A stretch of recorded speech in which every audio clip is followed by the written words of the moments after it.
Welcome, Money Mart.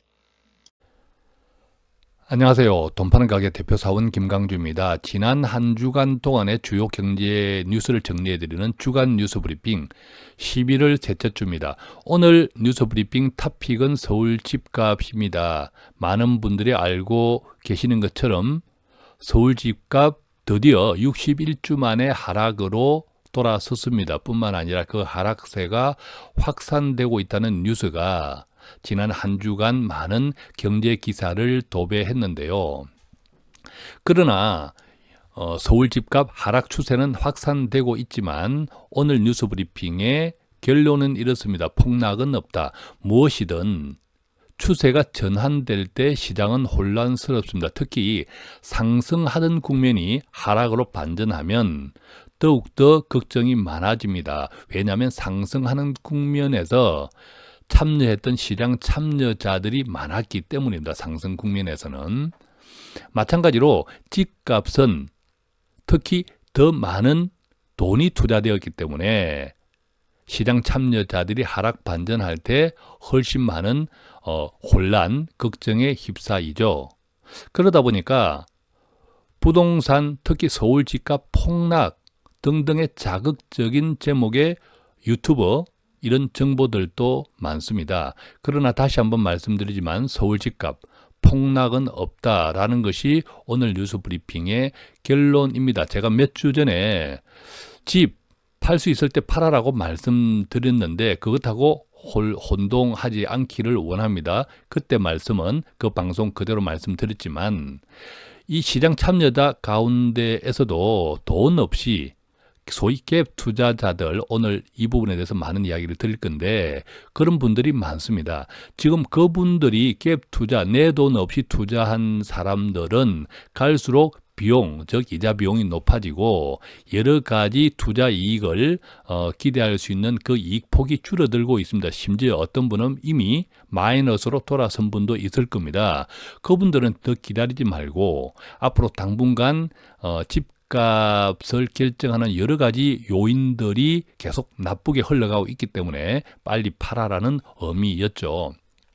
또한 이에 특히 서울 집값은 우리가 지난 수십 년간을 돌아보면 단순하게 주거 안정 목적의 정책으로만 이루어지지 않았습니다. 이 부동산은 경제 전체에 미치는 파급력이 굉장히 크기 때문에 모든 정부 위정자들에게는 상당히 민감한 이 변수가 바로 부동산입니다. 즉 부동산을 너무 억누르면 경제 전반이 위축이 되고 부동산을 너무 또 급등을 방치하면 여러 가지 국민들의 위화감이라든지 경제 왜곡 현상이 심해지죠. 그러다 보니까 돌이켜보면 때로는 부양, 때로는 규제 등이 계속 되풀이되어 왔는데 반대로 이야기하면 뭡니까? 지금은 규제죠. 이 규제라고 하는 것은 결국 부양을 전제로 한 것이다. 그때가 언제인지는 알 수 없지만 그래서 중요한 것은 이 서울 집값, 특히 실물 자산의 절대 가격을 이해하는 것이 굉장히 중요합니다. 언젠가는 결국 절대 가격으로 회복하는 것이기 때문이죠. 이 서울 집값은 이 절대 가격, 이 실물 자산의 절대 가격은 현금 가치 하락, 즉 물가 가치가 상승되는 인플레이션만큼 나중에 누적되어서 다 오르게 되어 있습니다. 지금까지 그래 왔던 것처럼 말입니다. 그래서 이 부분에 대한 것도 한번 제가 따로 별도로 자료로 정리해서 공유해 드리겠습니다. 문제는 이렇습니다. 우리가 이제 폭락하는데 과연 폭락을 어느 정도로 이해하시느냐 하는 거죠. 예를 들어 보면요. 서울 집값 이제 부동산과 또 이런 일반 어떤 이러면 주식이나 펀드의 폭락은 다릅니다. 우리가 IMF 때 20년 IMF 때 주식은 반토막이 났죠. 반토막이 났는데 부동산은 반토막이 나지 않았습니다. 얼마가 났죠? 바로 그때 서울 집값의 평균 하락률은 14%대였습니다. 전국 집값은 그때 IMF 때 12%대 하락이었죠.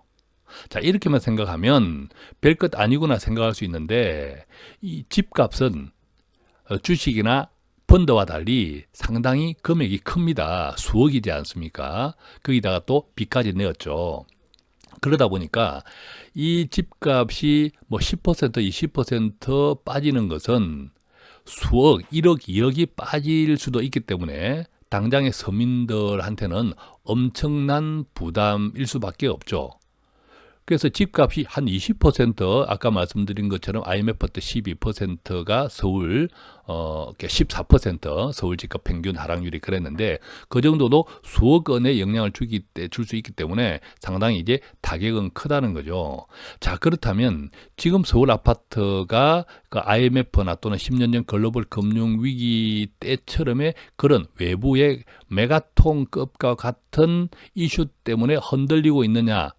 라고 한다면 단연코 아니다라는 거죠. 물론 외부 변수들 나쁩니다. 금리 인상되죠. 또 가계부채 리스크 여전히 안고 있죠. 한국 경제 계속 지금 침체입니다. 좋지 않습니다. 여러 가지가 반영이 되고 거기다가 이제 규제, 부동산의 강한 규제까지 일어나가다 보니까 서울 아파트 가격이 이제 하락 반전하는 것은 어떤 의미에서는 예정된 수순입니다. 그렇지만 이것을 이제 어떻게 이걸 폭락으로 해석해야 될지 아닐지 이것은 조금 전에 말씀드린 것처럼 과연 지금 이 하락으로 전환되는 주요 원인이 무엇인지 여러 가지 시장 변수도 있지만 경제 외적인 변수도 있지만 이 하락 추세에 더 큰 영향을 주는 당장의 문제들은 무엇인지를 한번 확인해 보고 또 이 서울 집값에 대한 절대적인 가격대가 어느 정도인지 우리가 그 팩트를 나중에 링크되는 동영상 등등을 통해서 종합적으로 확인한다면 오늘 뉴스 브리핑 서울 집값 하락 추세가 확산되고 있지만 폭락은 없다. 라는 주제에 많은 분들이 함께 공감할 수 있으리라고 생각합니다. 자, 지금부터 함께 시작해 보도록 하겠습니다.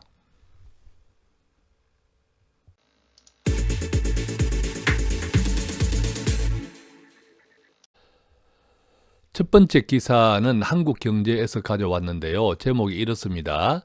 1년 사이 집값이 1억 이상 오른 사람이 104만 명이다. 자, 이것은요, 1억 이상이니까 1억뿐만 아니라 5억, 6억 오른 사람도 포함된 겁니다. 104만 명. 통계청에서 발표한 자료인데요. 지난 11월 16일 날 발표했네요.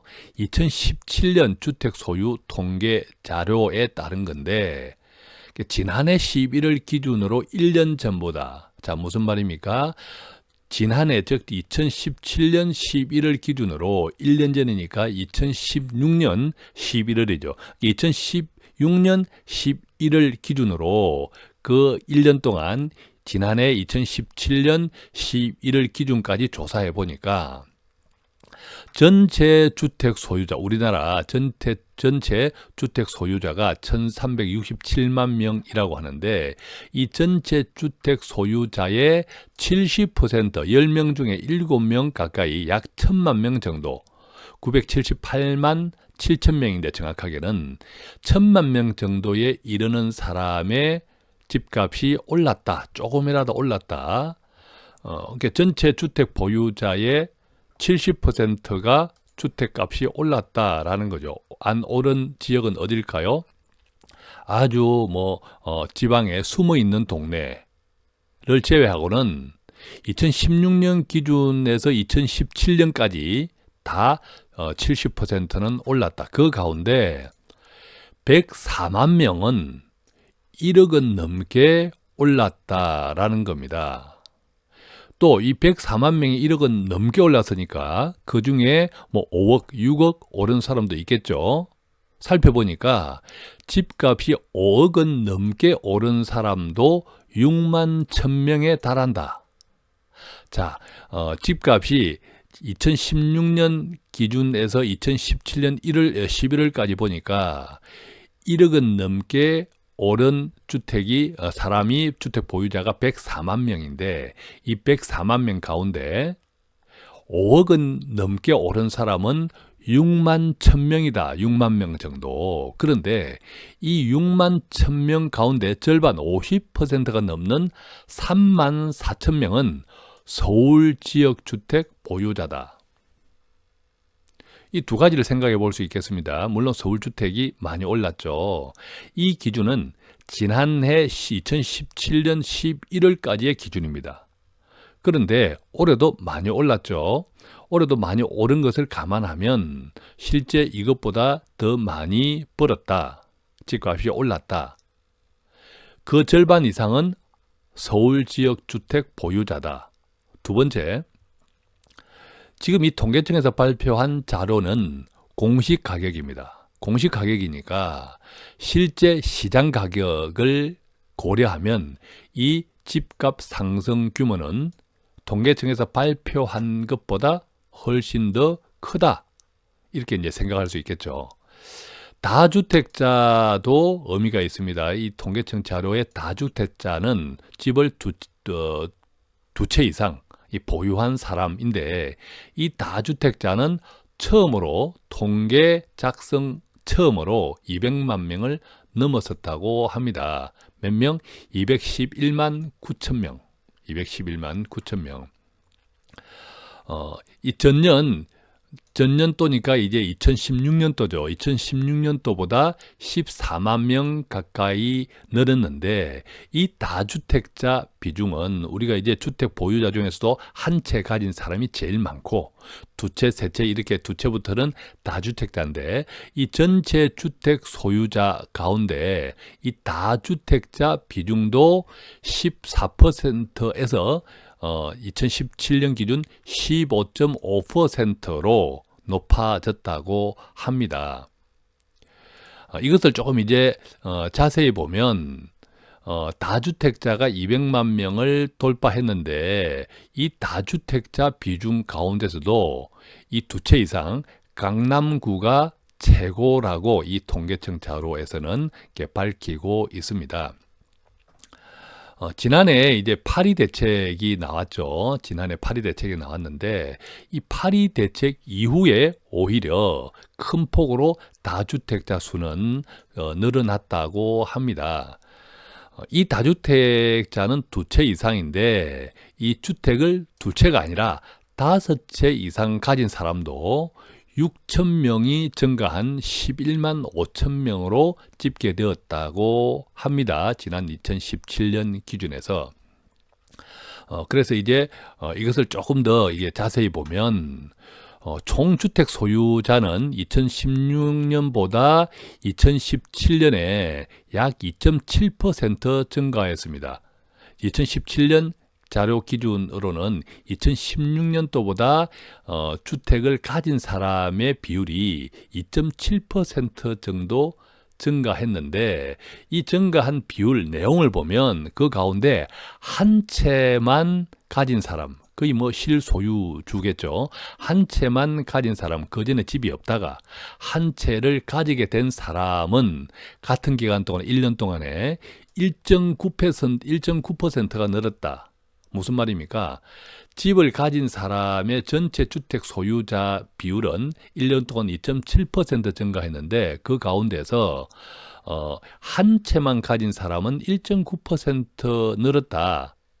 그렇다면 총 증가한율은 2.7%인데 한 채만 가진 사람은 1.9%밖에 안 늘었으니까 두 채 이상 가진 다주택자가 더 많이 늘었다라는 겁니다. 실제로 이 두 채 이상 다주택자는 지난 1년, 그러니까 2016년과 2017년까지 1년 사이에 7%나 불어났다고 합니다. 이처럼 이 다주택자가 1주택자보다 가파르게, 1주택자는 1.9% 늘었는데 다주택자는 7%나 엄청나게 이제 둘을 비교해 보면 다주택자가 많이 늘어난 거죠. 그러니까 다주택자가 1주택자보다 크게 늘어나면서 전체 주택 소유자 가운데 다주택자 비중 역시 기존의 14.9%에서 15.5%로 증가하게 되었다. 이제 이런 이야기입니다. 조금 더 구체적으로 보면요, 두 채 보유자는 9만 6천 명이 늘어났고, 세 채 보유자는 2만 8천 명이 늘어났고, 5채 이상 가진 사람도 약 6천 명 정도 늘어났다. 왜 그랬을까 보니까 아무래도 이제 고령자도 많아지고 집값도 오르고 하니까 이게 투자 목적 또는 뭐 임대 소득 목적으로 집을 여러 채 산 사람들이 늘어났다. 그 현상이다라고 이제 정리해 볼 수 있겠고요. 지역별로 보면 시, 군, 구별로 이 다주택자 비중이 가장 높은 것은 역시 서울 강남구였다.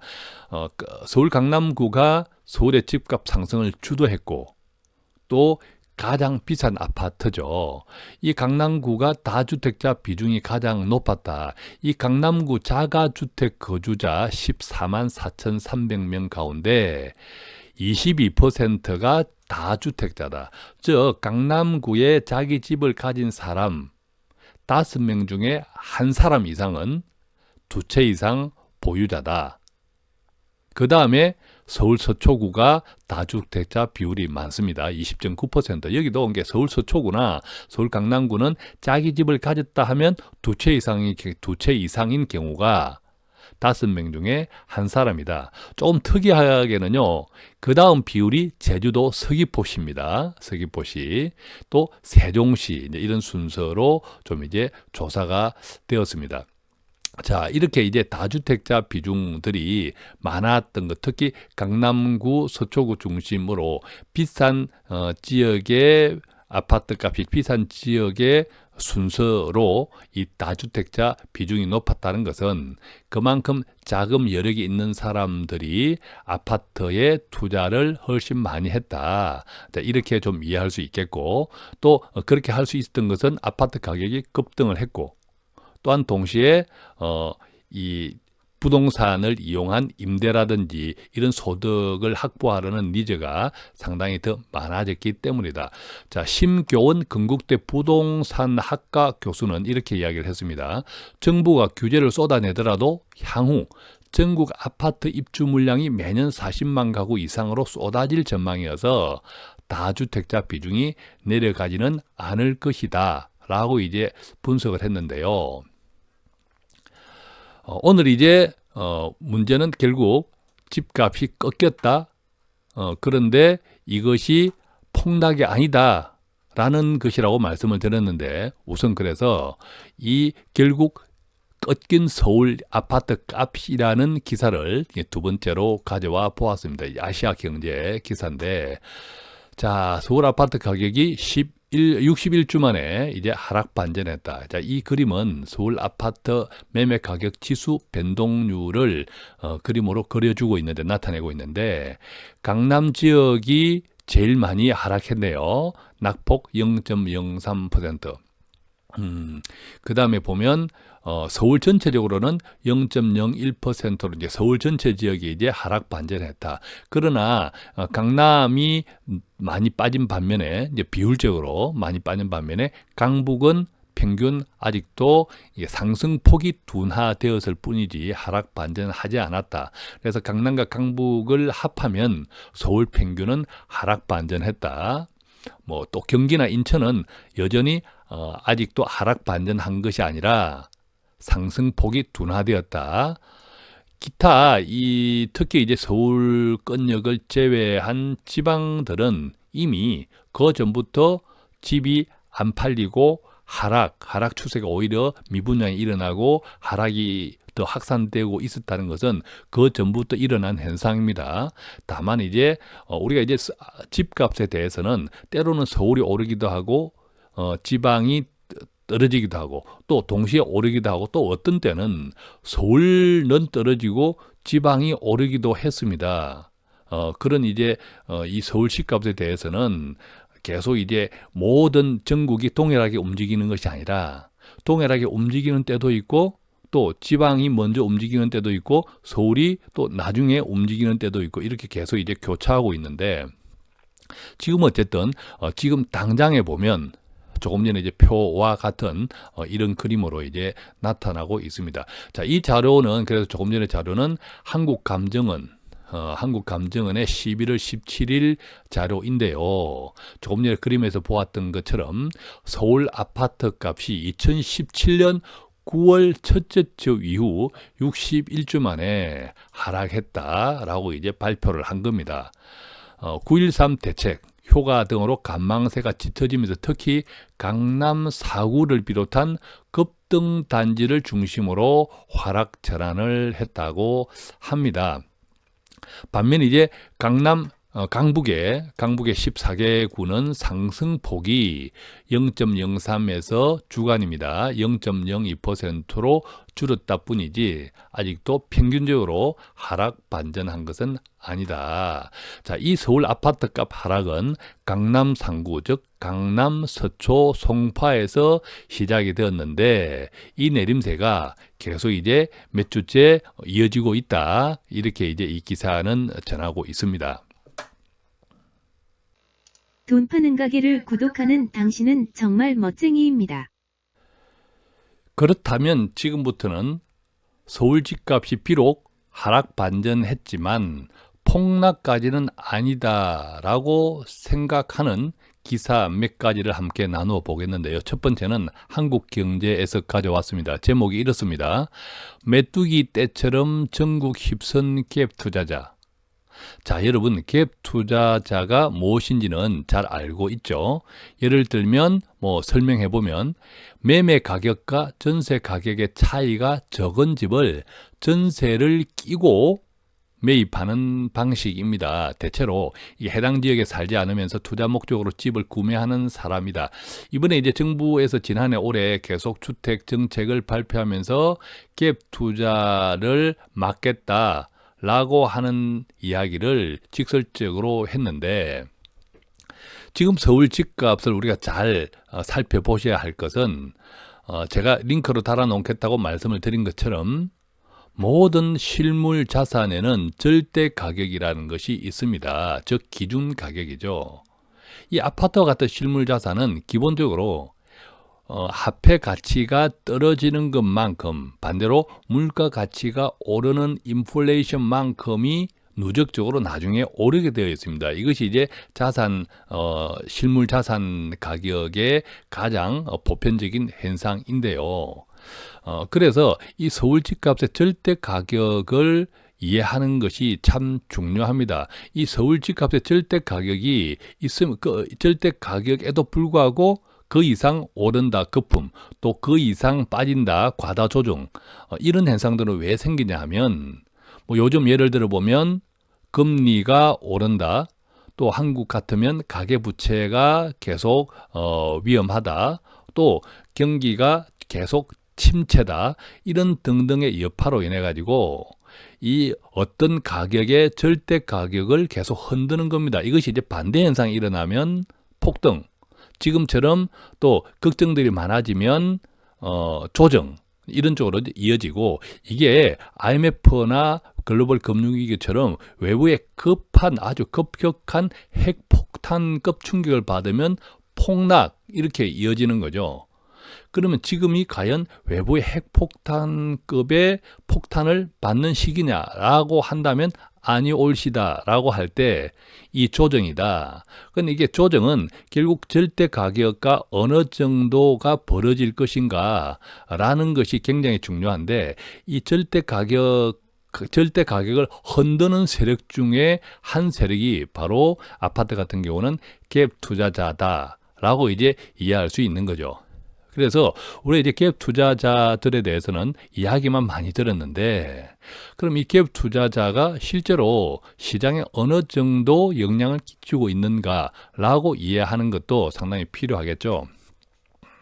우리가 이제 서울 아파트는 기본적으로 이렇게 생각하시면 돼요. 아까 우리가 다주택자에 대해서 조금 통계를 살펴보았지만, 집을 5채 가진 다주택자 가운데서도 100% 내 돈만 가지고 집을 구입한 사람도 있겠죠.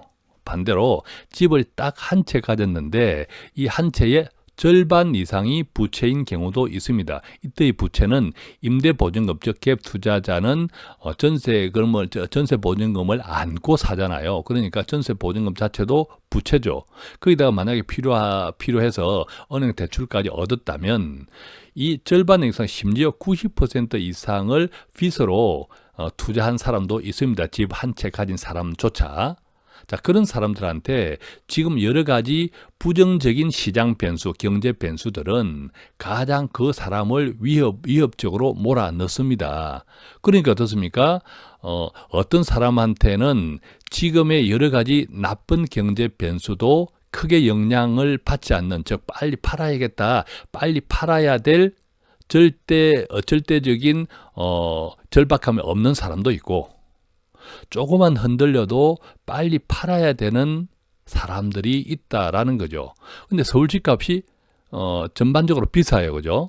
자, 전반적으로 비싼 현상에서 어지간한 사람은 빚을 내서라도 잘 못 삽니다. 못 샀습니다. 그래서 지금 이 갭 투자자들을 갭 투자가 아닌 자기 자산의 비중이 훨씬 많은 투자자하고 비교해 볼 때 결국은 갭 투자자가 던지는 매물을 누가 받겠습니까? 지금 대출도 규제됐죠? 하다 보면 결국은 건강한 재정을 가진 사람, 충분히 그 아파트를 구입할 수 있는 사람들이 산다는 거죠. 즉 시장에 이제 서울집에 대한 수요자들이 실수요자 위주, 또 갭 투자자들처럼 다급한 사람이 아니라 여유 있는 사람으로 손바뀜이 일어난다. 전체 서울주택 보유자의 비율이 점차적으로 재정이 건전한 사람들의 비율이 지금보다 오히려 더 높아진다. 따라서 갭 투자자들이 던지는 물건 그 수량만큼 가격은 조정받겠지만 궁극적으로 IMF라든지 또 10년 전 글로벌 금융위기와 같은 아주 핵폭탄, 메가톤급과 같은 이런 폭탄이 없는 조건에서는 결국 시장의 손바뀜, 던져야 될 사람들의 물건 그 손바뀜의 현상만큼 조정은 있을 것이다 라는 겁니다. 그렇다면 이 갭 투자자가 정말 시장에 어느 정도 이 하락에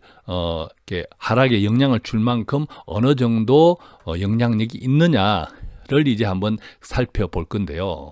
우리가 이제 갭 투자에 대해서는 가장 통계 작성 이래로 가장 많았던 때가 바로 2006년도였다고 합니다. 이 2006년도는 어떻습니까? 2006년도는 노무현 정부 말기에 해당하는데 부동산 강풍 시기였고, 그때 전국 아파트는 지난 그전 1년 대비 13.8%가 급등했고 서울은 무려 24%가 올랐다고 합니다. 서울 평균이 24%가 올랐으니까 평균이니까 어떤 지역은 배 이상 올랐던 때도 있었죠. 그때 우리가 이제 버블 7 워낙 많이 올라서 버블 7이라고 해서 강남 3구, 강남 서초, 송파, 그다음에 목동, 경기 분당, 평촌, 용인 이런 쪽을 이제 버블 7이라고 해서 강하게 이제 규제하기도 했죠. 그때가 이제 2016년도였는데 2016년이 아니라 2006년 11월 달에 이 외지인이 그때 서울 아파트를 무려 5천 가구 가깝게, 정확하게는 4,873채 4,873가구를 매입했다고 하는데 지금까지도 그 기록은 역대 최고를 기록하고 있다고 합니다. 지방에도 갭 투자 열풍. 자, 이 갭 투자는 아까 말씀드린 것처럼 서울 지역에만 일어났던 것이 아니라 때로는 우리가 부동산 가격을 전체적으로 보면 전국의 부동산 가격이 오르는 때도 있고 또 떨어지는 때도 있는 반면 특정 지역, 즉 서울은 빠지는데 지방이 오르거나 또는 지방은 빠지는데 서울이 오르는 경우도 있습니다. 예를 들면 지난 2012년부터 한 2015년 정도까지는 서울은 안 오르고 오히려 빠지고 지방이 많이 올랐죠. 자, 그러다가 그 이후 또 몇 년 동안에는 서울만 오르고 지방은 안 올랐습니다. 그죠? 자, 이 영향 역시도 갭 투자자들에 의해서 많이 좌우되었다. 자, 이 기사를 보면 이것은 또 이제 옛날 기사인데요. 옛날 기준에 보면 2008년 4월 달에 이 갭 투자자들이 부산 아파트 쪽으로 많이 또 매입을 합니다. 그래서 2006년도에는 서울 아파트의 갭 투자자들 외지인 비중이 가장 높았고 2008년도에는 부산 아파트에 대한 외지인 매입 비율이 굉장히 높았습니다. 부산의 12년간 평균 외지인 거래량의 2배에 달하는 거래가 바로 2008년도에 있었다. 그 덕분에 당시 부산 아파트 값이 그 1년 전에 비해서 4.1%가 오르면서 전국 단위에서는 두 번째로 높은 상승폭을 기록했다고 합니다.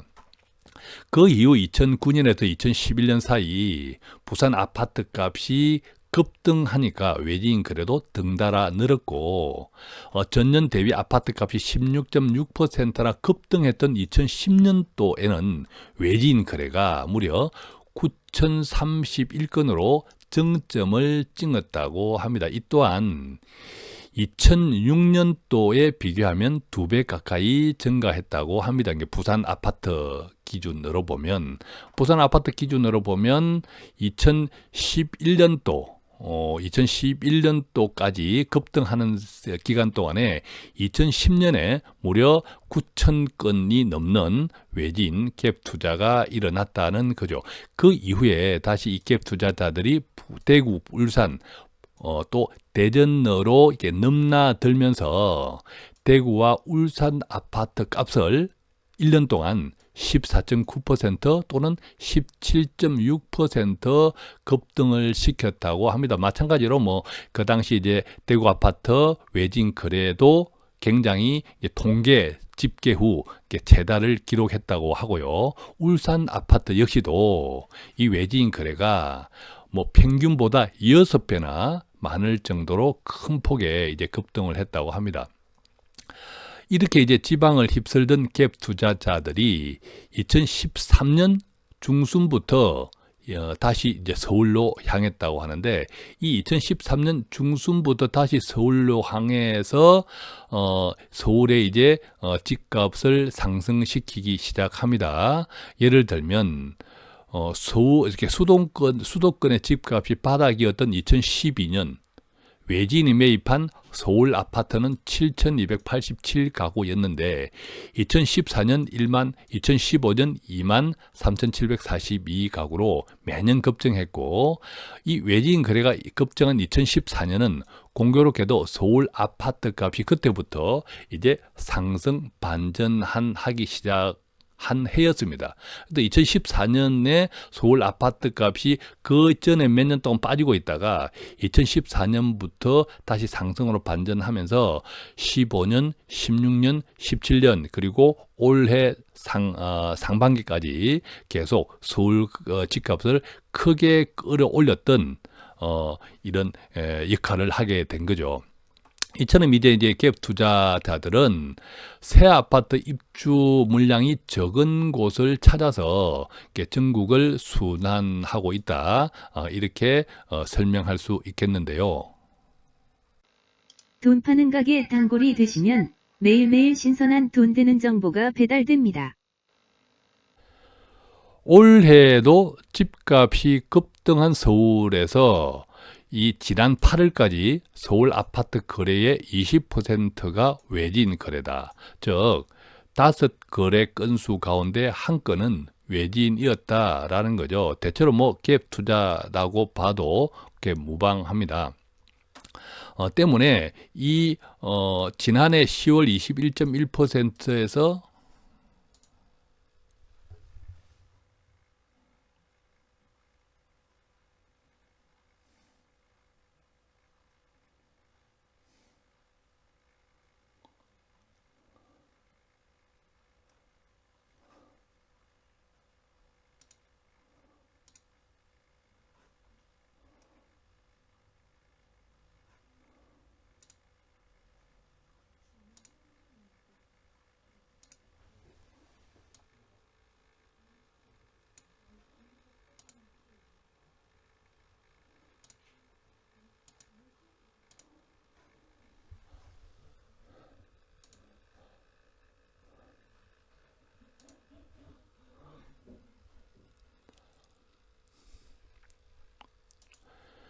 올해도 마찬가지였습니다. 올해 서울 집값이 올 상반기까지 많이 올랐죠. 근데 지난 8월까지 보면 이 서울 아파트 거래량의 20%가 외지인 거래였다고 합니다. 이것을 이제 조금 이제 지역별로 한번 살펴볼 건데요.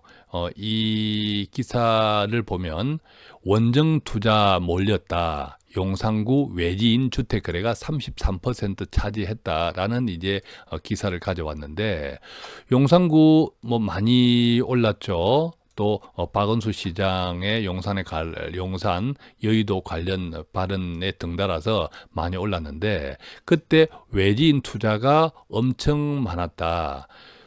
보면 국토교통부와 한국감정원이 발표한 지난 9월달 매입자 거주지별 주택 매매 거래량에 따르면 이 용산구 같은 경우에는 서울 외지인 주택 매입 건수는 173건으로 용산구 전체 거래량의 33.1%에 달했다. 자, 그러니까 용산 지역 주택 거래의 세 건 중에 한 건은 바로 외지인 거래였다라는 겁니다.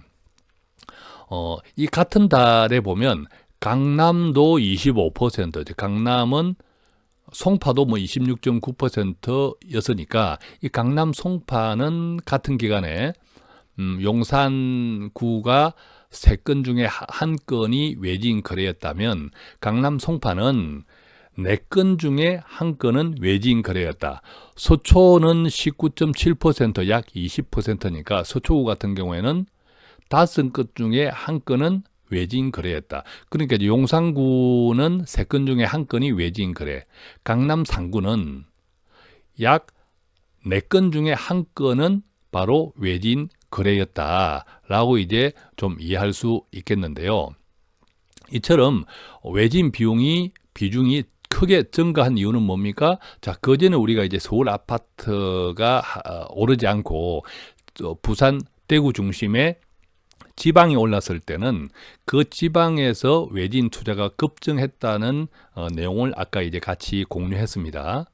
자, 그때는 서울 아파트가 오르지 않고 지방이 오르니까, 또 이제 지방이 나름대로 주춤하니까 이 세력들이 바로 서울로 옮겨와서 또 서울 집값을 오르게 한 원인의 일부가 되었고, 또한 그러다 보니까 서울 거래에 대한, 주택 거래에 대한 외지인 비중도 크게 늘었다라는 겁니다. 자, 그런데 여기서 우리가 이제 잘 살펴보아야 하는데, 이 갭 투자는 대형 아파트입니까? 소형 아파트입니까? 아무래도 보증금을 끼고 이 전세 가격과 거래 가격, 시장 가격의 차이가 적을수록 갭 투자자에게 유리하겠죠. 그렇기 때문에 대형 평수보다는 중소형 평수가 훨씬 많겠죠. 자, 대형 평수는 절대 가격 자체가 비쌉니다. 물론 요즘 또 역전되어서 오히려 대형 평수가 중소형 평수보다 평수는 큰데 가격이 같거나 오히려 떨어지는 지역도 심심치 않게 있지만, 전반적으로 보면 대형 평수의 절대 가격이 높죠. 그래서 절대 가격이 높다는 것은 그만큼 전세 보증금과 실제 가격과의 그 절대액도 크죠. 그래서 이 갭 투자자들은 중소형 평수를 대체로 이제 타겟으로 합니다. 그래서 이제 서울 아파트가 지금 조정되고 있다라고 하는 것은, 하락 반전했다고 하는 것은 그 가운데 갭 투자자들의 다급한 게 팔아야 되는 사람들의 비중이 많다. 특히 외지인들 같은 경우에는 대체로 자기 돈으로 사는 것보다는 은행 대출이나 전세 보증금을 끼고 샀단 말이죠. 이 비율들이 훨씬 높단 말이죠. 그럼 이 사람들이 이게 던지는 주택들은 어떤 주택들이냐? 아무래도 중소형이겠죠. 과거에 우리가 보면 주택 가격이 하락될 때는 주로 중소형보다는 대형 위주의 하락이 먼저 이루어졌습니다. 왜냐하면 중소형은 실수요자들이 아무래도 많고 또 수요가 조금 탄탄하죠, 대형보다는. 그렇기 때문에 집값이 떨어진다 하더라도 수요가 탄탄한 중소형보다는 대형 쪽이 먼저 이루어졌는데 지금 이제 최근에 이제 집값 급등 이런 쪽을 주도하는 세력 이게 갭 투자자였고 이 갭 투자자들이 중소형이었고 이 갭 투자자들이 다시 여러 가지 경제 상황들이 불리하게 돌아가니까 이것을 팔아야 되니까 내놓는 시장에 매물로 던지는 물량 역시 어디가 더 많다? 중소형들이 더 많다. 그래서 이제 이 기사를 보시면 이 기사는 어떤 기사냐 하면 바로 아시아경제에서 가져온 기사인데 제목이 이렇습니다. 강남 집값 중소형이 끌어내렸다. 대형 주도 집값 조정 법칙이 깨지나 어긋나나 이런 기사를 가져왔습니다. 보면 대책 전에 중소형이 급등했고 규제 여파로 하락 압력도 그만큼 커지니까 갭 투자자들이 던지면서 갭 투자 수요도 한풀 꺾였다. 그래서 중소형이 끌어내리고 있다. 이런 이렇게 이 기사는 정리하고 있습니다. 대체로 보면 이제 조금 이제 구체적으로 한번 봐 보도록 할게요. 통상 아파트 가격 하락기에는 상대적으로 비싸고 수요가 적은 대형 아파트의 하락폭이 더 크다. 실제 이 감정은 통계를 보더라도 집값이 대세 하락기로 꼽히는 2012년도 하락폭이 가장 큰 아파트 규모는 2012년 당시에 대세 하락기였던 2012년 당시에 가장 많이 빠졌던 아파트가 전용 135 이상 그쪽이 8.8%나 떨어졌다고 합니다. 그런데 결과적으로 보면 이제 부동산 침체기에는 그래서 아파트 규모가 클수록 하락폭도 컸던 셈인데 이번에 9.13 대책 이후에 강남권의 아파트 가격 하락 압력은 중소형 아파트에서 훨씬 거셌다. 왜냐하면 우선 상승폭이 컸고 갭 투자자들이 훨씬 집중이 많이 되었던 바로 물건이 중소형이었기 때문입니다. 이 강남 4구 평균 아파트 가격은 지난해 6.6%, 올해 10% 오르면서 지난 1년 9개월 동안 총 17.3% 평균 뛰었는데 이 중 중소형이 무려 18.4% 더 올랐다라는 거죠. 상승세가 더 가팔랐다. 자, 그러다가 이게 이제 여러 가지 대출 규제라든지 양도세 중과 등등 또 경기 침체 그러면서 이제 비용 자체가 비싸지고 집값이 하락 반전할 조짐이 보이니까 바로 이쪽 분야 즉 실수요자 중소형 분야 갭 투자자 비중이 높은 쪽들부터 이제 다시 매물이 많이 나오기 시작한다. 자, 그렇기 때문에 지금 현재의 이 집값에 대한 조정, 이 하락은 여유 있고 아무래도 큰 평수는 돈 있는 사람이 가지고 있잖아요. 그죠? 여유 있고 한 사람보다도 당장에 여유가 없이 다급한 사람들이 던지는 물량들이다. 그래서 이 물량들을 받아가는 쪽들은 어떤 사람입니까? 그것을 감당할 수 있는 실소유자. 지금 이제 정부의 이 규제가 집에 하나도 없는 실거주자 1가구 1주택 한테는 좀 여러 가지 대출 이런 것들이 오히려 상대적으로 보면 유리해졌지 않습니까? 상대적으로 보면. 자, 그렇다고 보면 결국 이 갭 투자자들의 재정이 불안정한 사람들이 던지는 매물들을 누가 받는다? 바로 재정이 건전한 사람들이 받는다. 오히려 시장 전체의 서울집의 소유자의 분포가 오히려 재정이 건강해지는 비율이 높아지고 있다. 그리고 서울 집값의 절대 가격, 지금 여러 가지 외부 변수로 영향을 받고 있지만 이것이 손바뀜 현상을 통해서 오히려 절대 가격을 유지하는 쪽으로 다시 갈 것이다. 시간이 지나면서 그렇게 이제 이해하고 해석할 수 있는 근거가 되는 거죠. 자, 오늘 이제 뉴스 브리핑 이 서울 집값 하락 반전 그러나 폭락은 아니다라고 하는데 조금 더 보강해서 설명을 해줄 수 있는 기사를 하나 가져왔습니다. 이 기사는 부산 부동산 빅데이터 전문가 조영광 대우건설 대리가 인터뷰한 겁니다. 이분은 뭐 부동산 쪽에 그닥 뭐 이름이 알려진 사람은 당연히 아니죠. 그런데 정말 의미 있는 내용들이 많이 책을 통해서도 기술이 되고 해서 같이 좀 나누고자 합니다. 뉴시스 기사를 가져왔는데요. 작은 제목들을 보면 이렇습니다. 서울 아파트 규제에 사지도 팔지도 못해 강보합이 불가피하다. 강보합입니다. 폭락이 아니라. 당장의 수급보다 중장기적으로 인구 밀도를 따져봐야 한다. 인구 밀도는 알죠? 뭐 1평방미터 안에 몇 사람이 거주하고 있느냐. 이게 인구 밀도죠. 서울이 인구 밀도가 가장 높죠. 월등하게 높죠. 또 신용 5, 6등급 주택담보대출 금리는 아직도 3%대다. 즉 투자 여력은 여전하다라는 거죠. 우리가 이제 부동산 폭등을 가격 폭등을 이끈 여러 가지 요인 중에 한 가지는 다른데 투자 대안이 없다. 저금리 등등으로 시중 자금의 유동성이 풍부한 영향도 있는데 비록 금리는 오르지만 담보대출 금리도 오르지만 등달아서 여전히 신용 등급이 좋은 사람들한테는 아직도 다른 투자 물건에 대해서는 여전히 대출 금리가 매력적이다. 이런 이야기를 합니다. 상당히 저는 이제 이 이야기에 많이 공감하는 부분도 있고요. 자, 몇 가지 당장 이제 서울 인구 밀도 부분을 한번 따져보면 당장의 공급 수요보다 중장기적인 인구 밀도를 따져봐야 한다.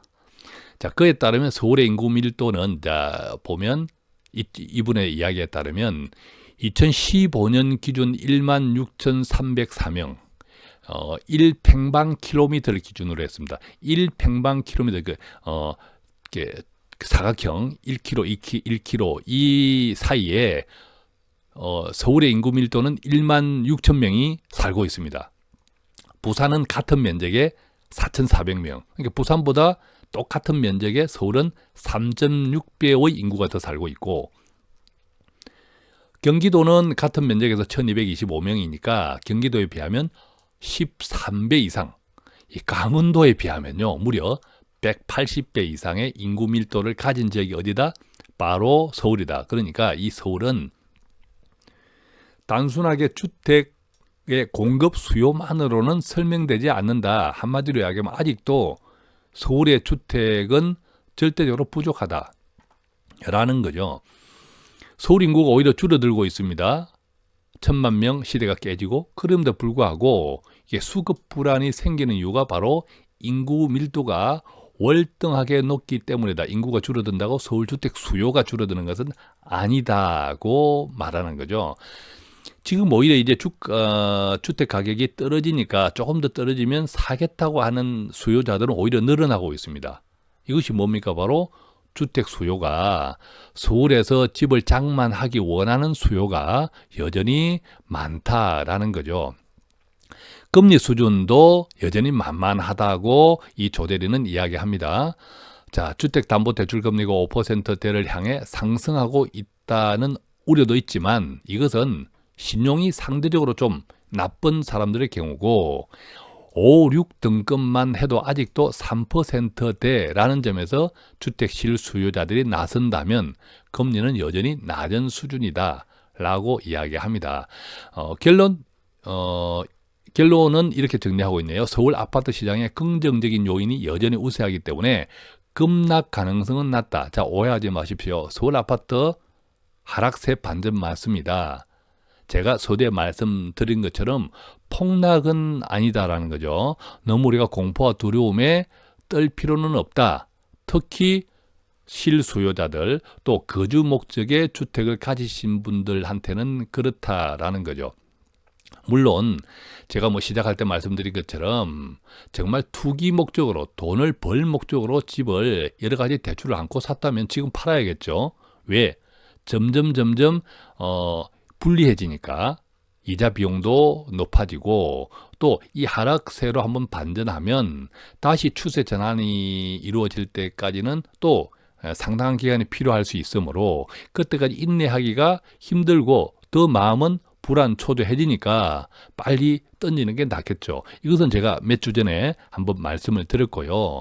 그렇지 않다면 그닥 크게 폭락 이런 쪽에 두려움과 공포를 가질 필요는 없다라는 겁니다. 여기서 보면 좀 재미난 이야기, 이것은 주식시장도 마찬가지인데 자, 그렇다면 서울 불패 신화는 깨지지 않을까? 이 제목에 대해서 뭐 이런 이야기를 해 두었네요. 뭐 주식도, 어지간한, 뭐 주식에 전혀 관심 없는 사람들이 주식을 하겠다, 주식 투자를 하겠다 할 때가 정점이다고, 이다고 하는 것처럼 주택도 마찬가지다. 누구나도 다, 뭐, 지방에 있는 사람들조차도 이 기사에서는 이렇습니다. 지방에 있는 사람들조차도 서울 아파트를 사겠다고 덤벼들고 있다면 이때 이것은 정점은 맞다라는 이야기를 합니다. 그래서 분명히 정점은 맞다. 이것이 단기적이다.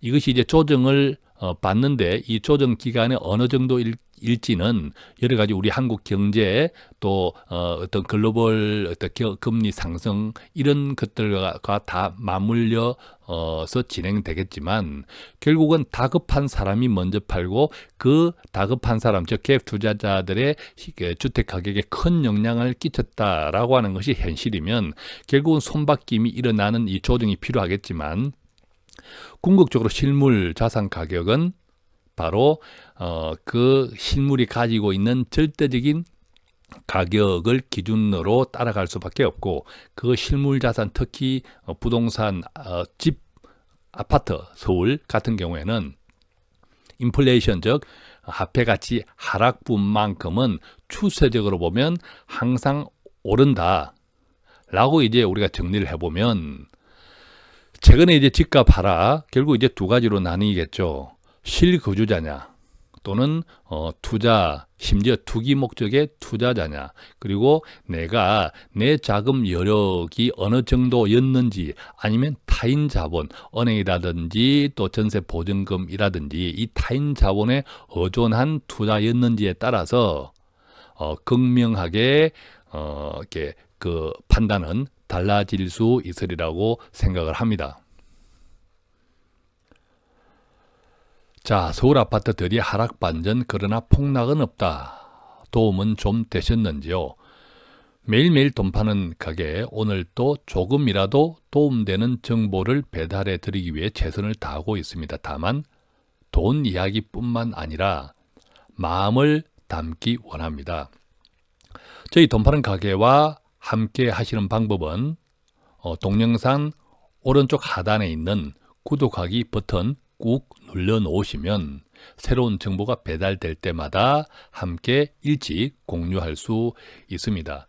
혹시 문의가 필요하시는 분들은 전화 02-5360-153으로 전화해 주셔도 되고요. 카카오톡 돈 파는 가게에 벌러서 친구 맺으시고 1:1 채팅을 이용해 주실 수도 있습니다.